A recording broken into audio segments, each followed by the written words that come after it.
and welcome to this short, messy Christmas message. Wow, what a mouthful. Messy Christmas message. It is great to have you with us and for you joining with us here online.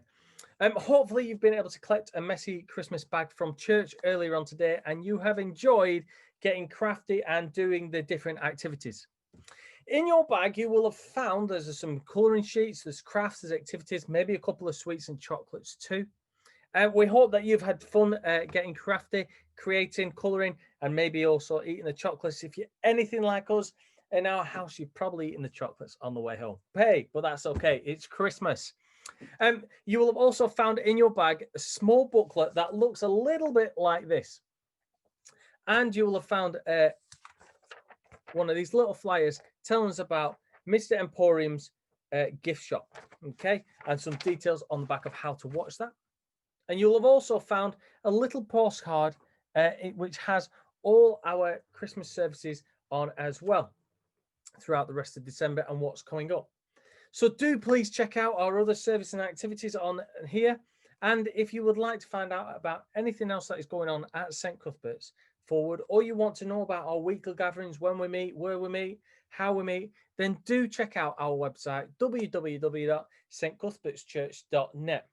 But for now, and just before we watch the short animated video retelling the Christmas story, which again you can follow using this booklet, I would like to say that although this Christmas is going to be different, and although it's possibly going to be difficult for many people, I do wish you a happy Christmas and a new year full of blessings and great things. And may each of us remember to take some time out during the busyness of Christmas and including Christmas Day, even if it's just for a couple of minutes.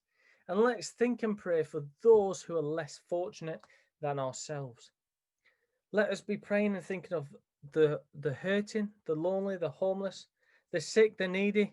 And let us remember this Christmas that God sent his son Jesus into this world for us all. And Jesus really is for everyone. Jesus is for every child, no matter how young or old. Jesus is for every young person, no matter how much grumpy they may feel.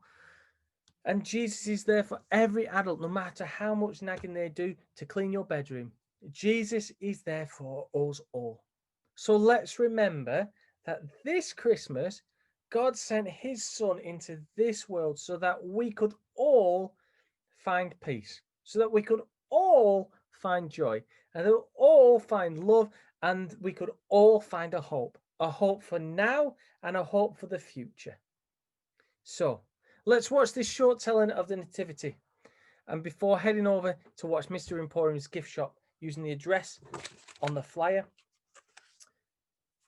But before we do, just let me wish you once more again a Merry Christmas to you all. And may each one of us know God's love and God's blessing now and forever. Amen. Merry Christmas, everybody. It begins in Bethlehem, a nativity rhyme for Christmas time. A woman called Mary was doing her chores when an angel arrived, but not through the doors.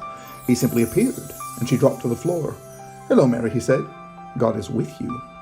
"God is with me," she wondered. "But what does that mean? What's this all about? Is it some kind of dream?" The angel just smiled. "Don't be scared. Please don't scream. God is happy with you and will bless you. God knocks down the proud and lifts up the meek, and does mighty things for those who are weak, and blesses the ones whose service he seeks. So sing out his praise. He's amazing. You'll soon have a baby," the angel went on. "A quite special baby called Jesus, God's son. The heir of King David, he'll sit on his throne, and his kingdom will last forever." "But how?" Mary asked. "I don't understand. I'm engaged to be wed, but he's not yet my man." "Trust God," said the angel. "He's got it all planned. His spirit will come upon you." All night Joseph tossed, all night Joseph turned. He just couldn't sleep. He'd only just learned that Mary was pregnant. What's more, she'd confirmed that the baby she bore was not his. "Joseph, don't worry. Joseph, don't weep. Lay down your head and go back to sleep. Mary's been faithful. Her love's strong and deep. and a baby is God's own son. He's the answer to all that the prophets have said, so keep your engagement, be glad, and be wed. And when Joseph woke up, that's just what he did. He took Mary to be his wife. 1 hump, 2 humps. The star watchers watched the stars go by, looking for secrets in the sky. And then they saw a special star away in the west, away off far. A king's been born, that's what it means, Judea way, or so it seems. They climbed aboard their camely beasts and set off west from their homes back east. 1 hump, 2 humps, lumpity lump. The star watchers went with a bump and a thump. 1 hump, 2 humps, lumpity lump. The star watchers followed the star. At last their journey came to an end. They parked their camels in Jerusalem. Then they went to Herod, king of the nation, to ask him for some information. "O king," they asked, they were quite polite, "somewhere round here on this starry night, a brand new baby king abides. Can you tell us where this child resides?" "Star Watcher's friends," King Herod smiled, "in Bethlehem you'll find the child. Would you tell me where you find him, please? The exact address would put my mind at ease." Herod, of course, told them a lie. He'd already planned for the child to die. When he found the boy, that's what he'd do, so the Star Watchers left without a clue. The shining star led them to the place, a simple house, not some fancy space. And when they saw the little boy, they gave him a pile of special toys. Presents, rather, fit for a king. A bunch of shiny golden things, a spice called myrrh, a sort of perfume, while smelling frankincense filled the room. Then in the night, they had a dream that showed them Herod's evil scheme. So they never said where the boy's house lay, but went straight home by another way. 1 hump, 2 humps, lumpity lump. The Star Watchers went with a bump and a thump. 1 hump, 2 humps, lumpity lump. The Star Watchers followed the star. So what is the point of angels and shepherds and camels and stars, you say? Is it just a nice story to tell to the children to celebrate Christmas Day? It's not just a story. It's not just for kids. It's the hinge on which history swings. That Bethlehem baby grew into a man who challenged all powers and kings. He taught us that love is better than hate, that serving beats being in charge. He showed us the value of each human life, the little as well as the large.